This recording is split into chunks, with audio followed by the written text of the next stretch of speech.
Morning students, कैसे हैं? My self Santosh Sharma, DAV public school Sikar. आज अपन क्लास 10th का जो आपका चैप्टर नंबर 4 है, इम्यूनिटी एंड ब्लड ग्रुप यानी प्रतिरक्षा एवं रक्त समूह है, उसको अपन स्टार्ट करेंगे। ठीक है, इसमें आपके जो ये इम्यूनिटी एंड ब्लड ग्रुप का जो चैप्टर है, इसमें 3 नंबर का है ये, जिसमें ये छोटे छोटे एक नंबर के 3 क्वेश्चन आपके आएंगे। छोटा सा एक इंटरेस्टिंग टॉपिक है ये, जिसमें आप छोटे छोटे क्वेश्चंस आएंगे। तो सबसे पहले इसके अंदर अपन 2 चीज पढ़ेंगे, एक तो इम्यूनिटी के बारे में और एक किसके बारे में पढ़ेंगे, ब्लड ग्रुप के बारे के अंदर। यानी सबसे पहले अपन प्रतिरक्षा क्या है उसके बारे में पढ़ेंगे, और फिर अपन क्या पढ़ेंगे, रक्त समूह के बारे में अपन पढ़ेंगे कि रक्त समूह कितने प्रकार के होते हैं, किससे दे सकते हैं, किसको ले सकते हैं, रक्त क्या होता है, इन चीजों की अपन स्टडी करेंगे। और एक करेंगे अपन इम्यूनिटी की यानी प्रतिरक्षा की। अब सबसे पहले अपन देखते हैं इसकी प्रतिरक्षा क्या है।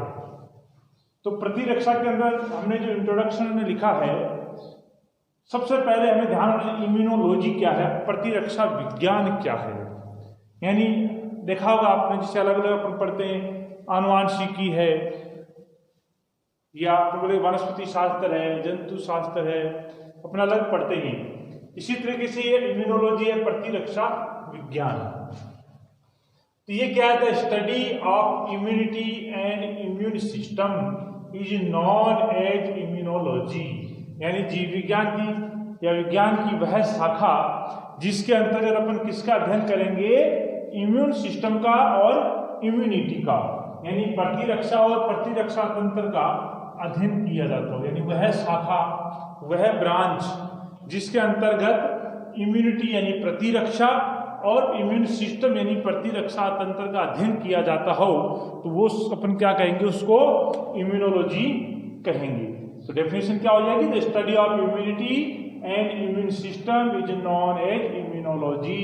यानी जीव विज्ञान की वह शाखा जिसमें प्रतिरक्षा व प्रतिरक्षा तंत्र का अध्ययन किया जाता है, क्या कहलाता है, प्रतिरक्षा विज्ञान कहलाता है। क्लियर? अब father of immunology, father of immunology नाम से कौन जाने जाते हैं, एडवर्ड जेनर जो है वो फादर ऑफ इम्यूनोलॉजी के नाम से जाने जाते हैं। यानी इस प्रतिरक्षा विज्ञान के जनक कौन है, पापा जी कौन है, फादर कौन है, एडवर्ड जेनर है। क्लियर है? अब अपन इसके अंदर 2 शब्द लिखे हमने, एक तो लिखा हमने इम्यूनिटी और एक लिखा अपने इम्यून सिस्टम। ठीक है, अभी जो अपन इम्यूनिटी और इम्यून सिस्टम पढ़ रहे हैं, इंट्रोडक्शन है इस चैप्टर का, यानी इम्यूनिटी का अपने किस तरीके से अपन इम्यूनिटी है वो पढ़ते हैं।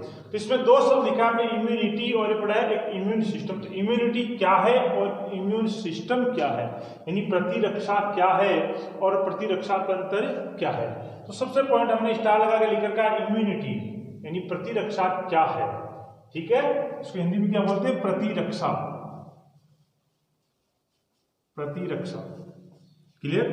इसमें लिख रखा है an organism is surrounded by the environment that carries numerous types organism that can cause disease।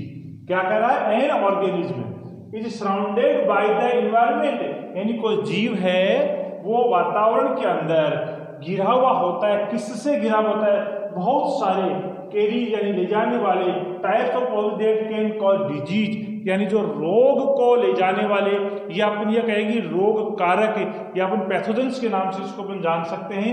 तो अपन ये कह सकते हैं कोई जीव जो है वातावरण के अंदर इस तरीके से कई सूक्ष्म जीवों से, कई पैथोजन से, कई छोटे छोटे सूक्ष्म जीवों से घिरा रहता है, जो क्या करते हैं, जो रोग देते हैं, जो रोग उत्पन्न करने की क्या है, कारक होते हैं।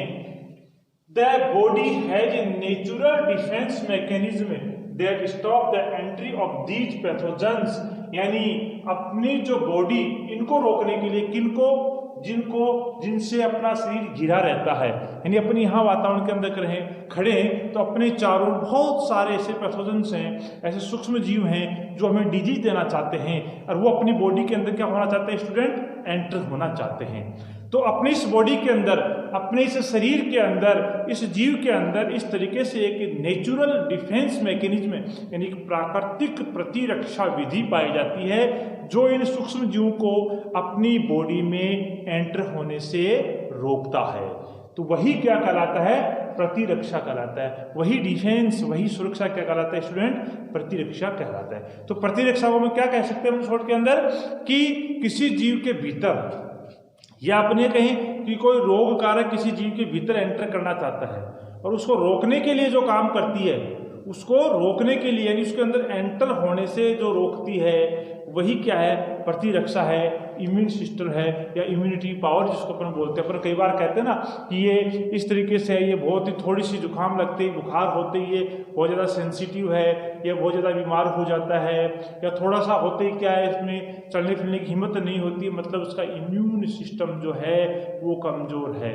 जिस व्यक्ति का, जिस जीव का इम्यून सिस्टम जितना ज़्यादा स्ट्रॉन्ग होगा वातावरण के अंदर उतना ही अच्छी तरीके से सर्वाइव कर पाएगा, यानी उसको डिफेंस जो है उसकी वो अच्छी होनी चाहिए। तो प्रतिरक्षा क्या होगा स्टूडेंट? किसी भी जीव के चारों ओर पाए जाने वाले ऐसे सूक्ष्म जीव जो उसके अंदर प्रवेश करके जीव को रोक देना चाहते हैं, यानी अपने चारों घूम रहे हैं लेकिन वो अपने अंदर प्रवेश करके हमें क्या देना चाहते हैं स्टूडेंट? रोग देना चाहते हैं। इन रोग कारकों को शरीर में प्रवेश होने से रोकने के लिए, यानी जो रोग देने के लिए हमारे शरीर में एंटर होना चाहते हैं उनको रोकने के लिए जो हमारे शरीर के अंदर एक प्राकृतिक सुरक्षा विधि पाई जाती है, उस प्राकृतिक सुरक्षा विधि को ही अपन क्या बोलते हैं? प्रतिरक्षा। ध्यान रखिए मैंने शब्द लिखा है प्रतिरक्षा। प्रति का मतलब क्या हो गया? किसी के प्रति। सुरक्षा मतलब किसी से सुरक्षा करना, किसी के प्रति क्या करना? सुरक्षा करना। ये होता है प्रतिरक्षा, यानी किसी के प्रति सुरक्षा करना। किसके प्रति? जो हमें रोग देना चाहते हैं। किसके प्रति? जो हमें रोग देना चाहते हैं, यानी हमारे चारों ओर खूब सारे सूक्ष्म जीव हैं जो हमारी बॉडी के अंदर एंटर होके क्या करना चाहते हैं? हमें रोगी करना चाहते हैं, हमें रोग देना चाहते हैं, हमें डिजीज देना चाहते हैं। तो वो क्या होते हैं? उन पैथोजेंस कहलाते हैं। तो उनको रोकने की जो सुरक्षा विधि होती है वो क्या कहलाती है? प्रतिरक्षा कहलाती है। यहां मैंने एक शब्द लिया रोग कारक। क्या शब्द बोला मैंने? रोग कारक, या जिसको हम पैथोजेंस भी कह सकते हैं। रोग कारक हम क्या बोलते हैं? पैथोजेंस भी बोलते हैं। जन का मतलब क्या होता है? जननी। जन का मतलब जन्म से होता है, जन्म देने वाला। पैथोजेंस यानी वो कारक जो हमें रोग देते हैं, या वे कारक जो रोग देते हैं, रोग उत्पन्न करते हैं, या फिर रोग कारक जिसको अपन बोलते हैं वो तो क्या कहलाते हैं? पैथोजेंस कहलाते हैं। इसके अंदर वायरस है, बैक्टीरिया है, अन्य सूक्ष्म जीव, माइक्रोऑर्गेनिज्म जो भी हैं जो हमें रोग दे सकते हैं, डिजीज चला सकते हैं, तो वो क्या कहलाते हैं? पैथोजेंस कहलाते हैं। क्लियर? ये तो था अपना, क्या था अपना? इम्यूनिटी। क्योंकि प्रतिरक्षा विज्ञान में दो शब्द ने दिए हैं कि the study of immunity and immune system is known as immunity, यानी विज्ञान की वह शाखा जिसके अंतर्गत इम्यूनिटी और इम्यून सिस्टम का अध्ययन किया जाता था। इम्यूनिटी तो हमने पढ़ लिया। इम्यूनिटी क्या है? जो हमें रोग देने के लिए हमारी बॉडी में एंटर करता है, उनको रोकने के लिए जो प्राकृतिक यानी नेचुरल सुरक्षा हमारी बॉडी के अंदर होती है वही क्या कहलाती है स्टूडेंट? इम्यूनिटी कहलाती है। क्लियर? दूसरा वर्ड हमने लिख रखा है इम्यून सिस्टम। इम्यून सिस्टम प्रतिरक्षा तंत्र। तंत्र का मतलब एक सिस्टम होता है। क्या होता है? सिस्टम होता है। और सिस्टम का मतलब क्या हो गया? उसके अंदर एक से अधिक चीजें हैं। कोई ग्रुप होगा, क्या होगा? कोई भी ग्रुप हो, कोई भी अपन सिस्टम की बात करें, किसी एजुकेशन सिस्टम की बात करें या किसी मार्केटिंग सिस्टम की बात करें या किसी आईटी सिस्टम की बात करें, वहाँ ऐसा नहीं है कि एक आदमी बैठा बोले साहब एक सिस्टम है। सिस्टम नहीं, यदि सिस्टम है तो उससे कई चीजें जुड़ी होगी। ग्रुप ऑफ है, ग्रुप ऑफ जिसका अपन सिस्टम बनाना चाहते हैं, जिसे हमने पढ़ा होगा, जिसे कोशिकाएं हैं, ठीक है, या ऊतक है, ऊतक तंत्र है, अंग है, अंग तंत्र है। जैसे अपनी बॉडी की यदि अपन बात करें, अपनी बॉडी के अंदर खूब सारे अंग हैं, ठीक है, वो अंग मिलकर क्या बनाएंगे? अंग तंत्र। जैसे पाचन तंत्र, श्वसन तंत्र, उत्सर्जन तंत्र, जनन तंत्र, ठीक है, रेस्पिरेटरी सिस्टम आ गया, रिप्रोडक्टिव सिस्टम आ गया, डाइजेस्टिव सिस्टम आ गया, एक्सक्रीटरी सिस्टम आ गई। ये सारे सिस्टम मिलकर किसको बना रहे हैं? बॉडी को। अब अपन करें डाइजेस्टिव सिस्टम क्या है, तो डाइजेस्टिव सिस्टम भी कितने अंगों से मिलकर बना होगा?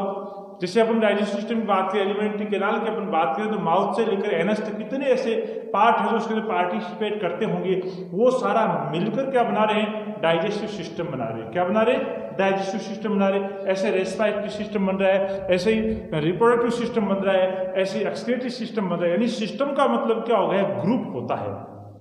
क्या है, ग्रुप। तो यहाँ इम्यून सिस्टम कह रहे हैं, किसकी बात कर रहे हैं, यहाँ पर अपन इम्यून सिस्टम की बात कर रहे हैं। यहाँ ग्रुप बनाएंगे, यहाँ ग्रुप कौन बनाएंगे, तो हमने क्या लिखा है, it is a group of organ.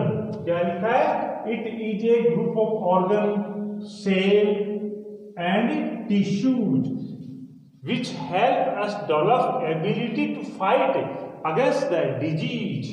क्या, यानी ऐसा ग्रुप, ऐसा समूह, किसका, कोशिकाओं का, अंगों का या ऊतकों का। यानी एक ऐसा सिस्टम हो जिसके अंदर अंग भी हो, कोशिका हो या ऊतक हो, ये सब मिलकर एक ऐसा समूह बनाते हैं जो हमें फाइट अगेंस्ट द डिजीज, यानी किसी रोग से लड़ने की क्षमता प्रदान करते हो। कोई भी डिजीज हो जाती है, उससे लड़ने की हमारे पास कोई क्षमता, कोई ताकत, कोई कैपेसिटी हमारी बॉडी के अंदर जो आती है, वो किससे आती है, इम्यून सिस्टम से आती है। किससे आती है स्टूडेंट, इम्यून सिस्टम से आती है। तो अपन क्या कह सकते हैं, it is a group of organs, cell and tissues which help us to develop ability to fight against that disease। यानी प्रतिरक्षा तंत्र एक अंगों, कोशिकाओं एवं ऊतकों का ऐसा समूह है जो शरीर में रोगों से लड़ने की क्षमता प्रदान करता है, या शरीर को रोगों से लड़ने की क्षमता प्रदान करता हो। वो क्या कहलाता है, अपना इम्यून सिस्टम कहलाता है। अब देखो, मैंने इस इम्यून सिस्टम को तीन पार्ट कर रखे। हमने यहाँ लिखा है ना, group of cell, organ and tissue. तो मैंने लिख दिया, अब सेल लिख दिया, टिश्यू लिख दिया, और ये ऑर्गन है, इम्यूनोलॉजिकल ऑर्गन या लिम्फेटिक ऑर्गन। क्लियर। पहला लिखा हमने सेल, सेल के अंदर लिखा मैंने WBC। क्या लिखा है, WBC। WBC का पूरा नाम क्या होता है, व्हाइट ब्लड कैप्सूल्स, ठीक है, या श्वेत रुधिर कणिका जिसको आप बोलते हो।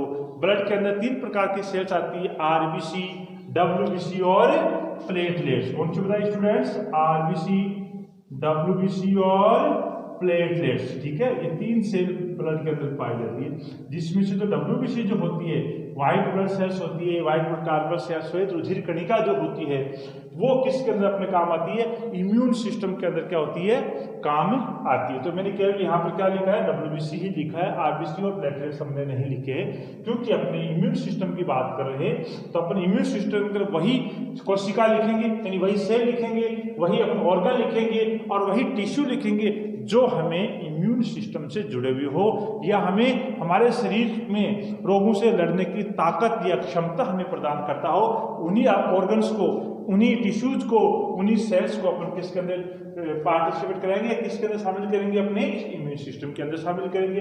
तो हमने सेल किसको किया है स्टूडेंट, WBC। सेल खूब सारी है, मैंने सेल केवल किसको लिया है, WBC को। अब आप कहेंगे सर WBC क्यों लिया, तो मैंने पहले बता चुका हूं कि इसके अंदर हमें वही सेल लेनी है, वही ऑर्गन लेना है, वही टिश्यू लेना है जो हमें किससे जुड़े हुए हो, किससे रिलेटेड हो, जो इम्यून सिस्टम से जुड़े हुए हो। किससे जुड़े हुए हो, इम्यून सिस्टम से जुड़े हुए हो। यानी अपन ये कह सकते हैं जो रोगों से लड़ने की हमें क्षमता प्रदान करते हो, तो वो क्या है, इम्यून सिस्टम के अंदर आता है। तो सेल कौन सी आ गई अपने पास, WBC। क्लियर।